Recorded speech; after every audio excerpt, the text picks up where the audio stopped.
I realized the other day, well, I realized a while ago, and I've done this video a few times, that you don't know who I am. I haven't introduced myself. Uh, I'm not keeping it from you. I'm not some care about your privacy kind of guy. I'm just not that interesting to look at. So I'd rather look at chickens personally. So I don't like talking head videos. So I just show the chickens. So I don't want to sit here and hold the camera like I got to hold it right now in order to talk to you. But I'm going to introduce myself. I'm Chuck, and I'm going to turn the camera around. We can look at the chickens, and I'll tell you about my situation, my story. All right? Hey, yo.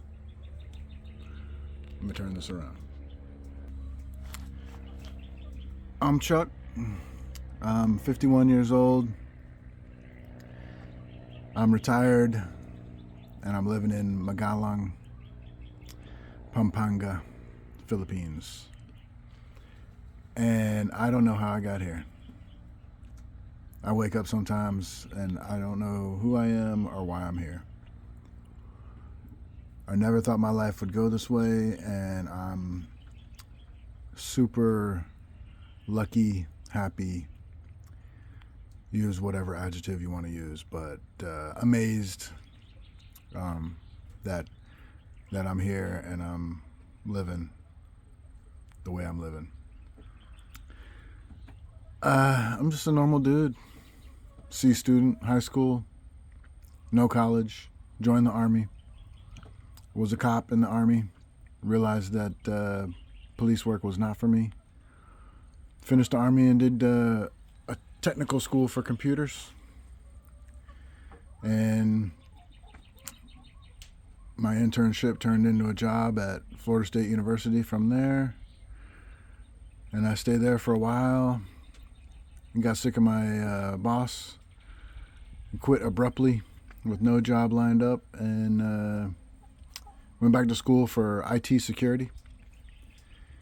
And in my field, a college degree is really no benefit unless you want to be in management, which I don't ever want to be in management.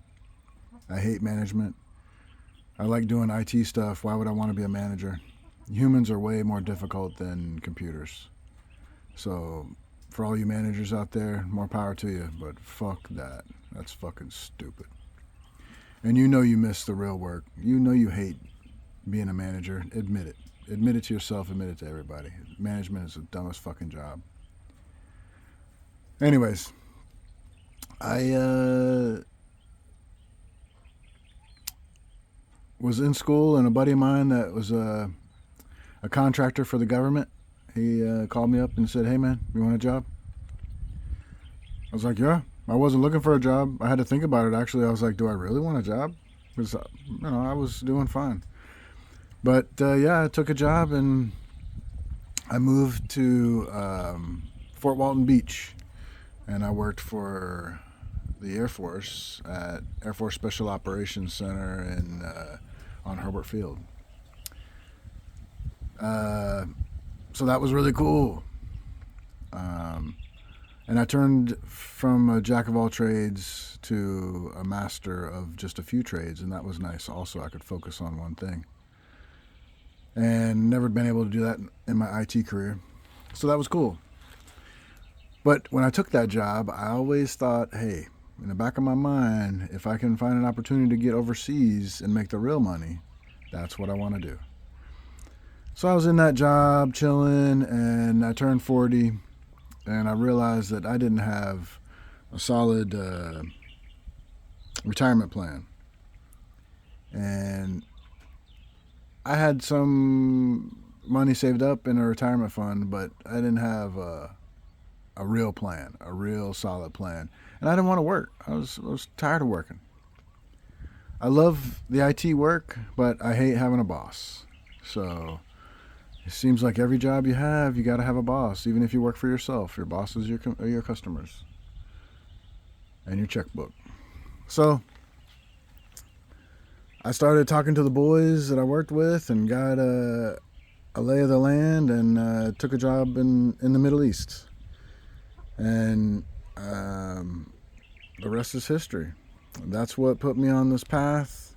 That's what got me fast money and got me the ability to achieve financial independence and stop working and come to the Philippines and do my thing here. The Philippines is not my first choice. I'll be the first one to admit that I don't really like the Philippines. I mean, it's cool. The people are great. The infrastructure is not so great, and it takes a lot of patience. And there's a hell of a lot better places than the Philippines.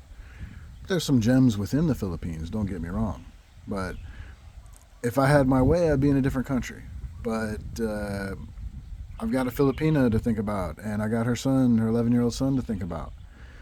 So working a visa for me in some other country is no problem. Working a visa for me and my wife and my stepson is more of a problem and more of an expense and more of a headache. And so I went the easy route, and I'm here in the Philippines doing all right for myself. And I'm taking advantage of the travel from here to experience other things and other places. And look, no place is perfect. Don't get me wrong on that. But if I had my way, I would be in a different country. But I do like a lot of things about the Philippines, namely that you do what you want here. There's a significant lack of oversight here, and that's nice. Don't make a name for yourself. Don't get yourself in trouble. But if you fly under the radar and you treat people well, you're not going to have a problem. Nobody's going to come looking for you. Nobody's going to care what you're doing at your property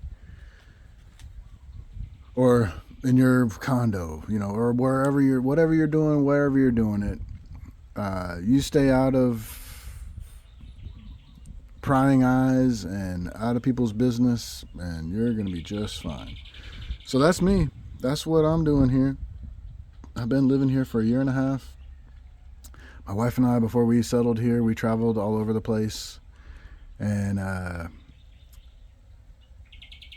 decided that we were going to choose the lazy choice and stick to the Philippines. But look, I'll be the first one to tell you again that I'm not glued here. If something comes up, we change our mind, we do something, I sell this place for double what I paid for it, who knows? My mom and dad get sick and need help, we're out of here. Like, this is a cool spot and I like it. But I'm not glued here. Don't get yourself in a position where you're glued, where you can't make a move, where you're stuck. So I would like to spend the summers back in the U.S. My parents are in a beautiful location up in the mountains, and they're not getting any younger. I'm not getting any younger. I'd like for them to meet their step-grandson, which they have not done yet. He doesn't have a visa for the U.S. yet. So I'd like to put that on the really soon to-do list, like this summer. We'll see how that goes. We got to apply for a visa again. We were denied the first time because I was just on a tourist visa, and the U.S. Embassy didn't like that. So now I'm working on that SRRV visa, the retirement visa, and once that's completed, we're going to apply again, and I expect them to say no problem. I don't expect them to be able to really say long-term that there is a problem because I'm an American citizen and I've got a wife now, and she's coming whether they like it or not. So we'll see how that goes. I don't expect any issues, but we'll see. So that's what I'm doing. The fact is, I can't really afford to live in America. Look, I'm doing fine, but America's a problem when it comes to if there is no other issue with America, the problem is the healthcare is a problem. So if I'm gonna not have a job, and have some kind of health care, you may as well forget that in America. Like, your health care is tied to your job. So that doesn't really work for me. It doesn't really work. I don't want to get sick and lose my nest egg because I wasn't in a position to afford affordable health care, which is a joke. They should call it not so affordable health care. But that's just a quote that I got one time when I just came off a super high paying job, when they told me it was going to be $2,000 a month for my monthly payment to have that plan. So, maybe in a different situation where I'm coming off of several years of not working, maybe I get a different quote. I don't know. I don't care. Spending summers there could be a good thing, and I think that my biggest concern at this point is the kid's future. He's a really cool kid. He's a lot of fun, but I can't pretend that the Philippines is a land of opportunity, because compared to America, it is not. A C student here that doesn't really care about going to college, or maybe even went to college, a lot of times they end up being tricycle drivers. So I don't want that for him, and if I've got to move us back to the U.S. to give him better opportunities, then we'll see. We'll likely do that. I don't know. So that's me. That's what I'm doing. That's what I'm about. All I can do is try to encourage you to think outside the box. If things aren't going the way you want it to go, take action. Take control of the situation. Be willing to sacrifice for your few years. Like for me, it was, 8 or 10 years of sacrifice. And now I'm calling the shots. So that feels really good. I would wish that feeling on everybody. And the same goes for your dating life. If you're not getting what you want in America, don't be afraid to get out of the country. Get out of the country for a vacation. Do some sightseeing and experiencing how you're appreciated and treated in other countries. And you don't have to come halfway across the world. You could go close. You could go closer to the world. There's a lot of people having a lot of fun in Colombia. There's a lot of people having a lot of fun in Panama, in Costa Rica. You gotta think bigger. If you're not getting what you want out of your town, get out of town. If you're not getting what you want out of your country, get out of the country. Just make some sacrifices. Save your money. Put a plan together. Like I told you in another video, dreams are dreams until you write them down. Then they become goals. Make some goals. Set some goals. And make them reachable. That's what I did. It's worked for me. And I started late. I started when I was 40. And within 10 years, I shut it down. And within 5 years, I wasn't taking nobody's shit. Boss pisses you off? I'm out. I'm done with your ass. So when I had my last job stateside, was a remote job, I didn't take no shit. They wanted to have, stupid write your own reviews, write your own performance review. Fuck you. I'm not writing my own performance review. That's your job, manager. So I mailed it in. I didn't give a shit. Don't give me a raise. Fuck you. I don't care. You know what I'm worth. I know what I'm worth. This review doesn't mean shit. And that's the way I took it. Like, I'm not beholden to you. I'm not beholden to anybody. I'm doing this job because you're paying me. I'm doing this job because I want to do it. But you're one hair trigger away from me leaving, and that's what I did. When they told me that I couldn't work remotely from another country outside the U.S., I quit immediately. I'm out of here. Fuck y'all. This is a remote job. You told me I could work from anywhere, including out from outside of the U.S. But now you're telling me that I can't? Nope. Out. See ya. So work yourself into that flexibility. Get to the point of fuck you. Get to the point where you don't care what they do, what they say. You're out. And you don't have to be fully financially independent to do that. I'm living proof of it. I've walked out on that job. I walked out on another job. And they're paying me way more than I'm worth in both scenarios. But they pissed me off. They didn't let me do what I wanted to do. Or, my time was up and it was retirement time.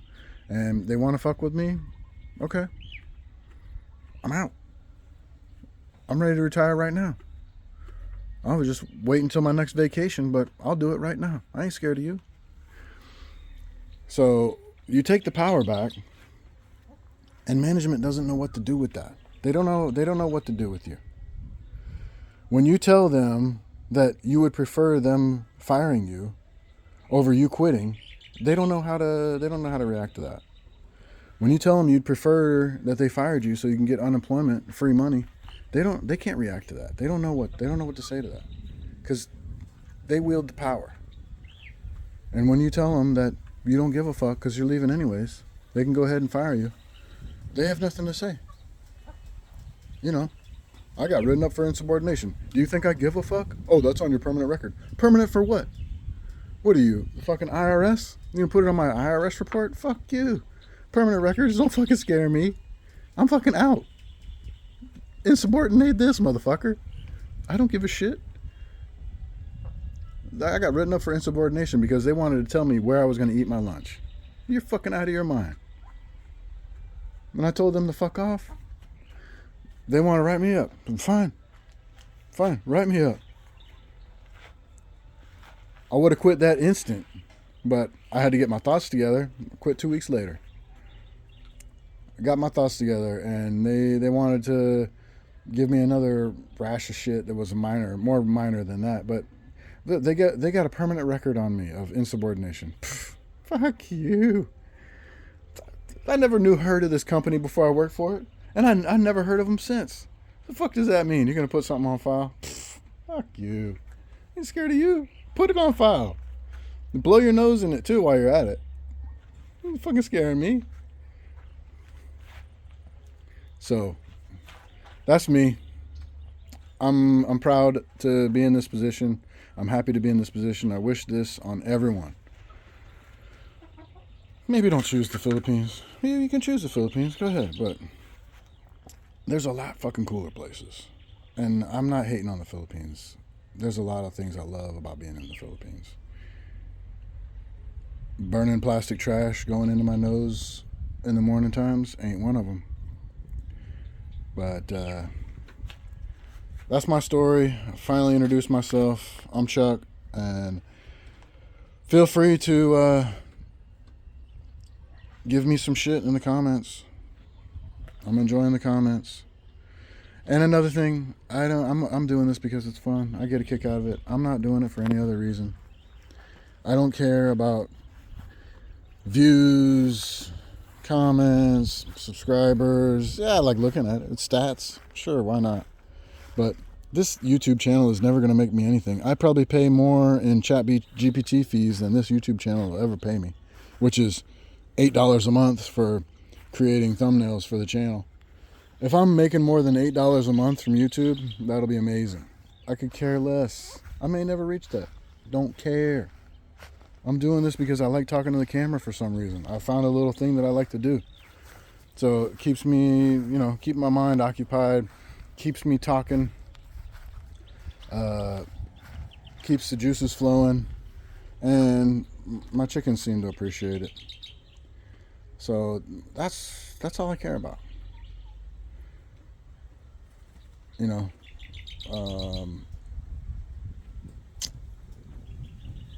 I had a Bitcoin chat the other day with a guy that made a comment. We'll see if I get the video files, because my video recording didn't really work, and I'm kind of embarrassed by that because I'm a computer nerd. But I don't have a copy of the debate, so we'll see if he sends those to you. I think you might get a kick out of that. You can watch me talk instead of watching the chickens while I talk. But anyways, like, comment, subscribe, name a chicken. See you around like a donut.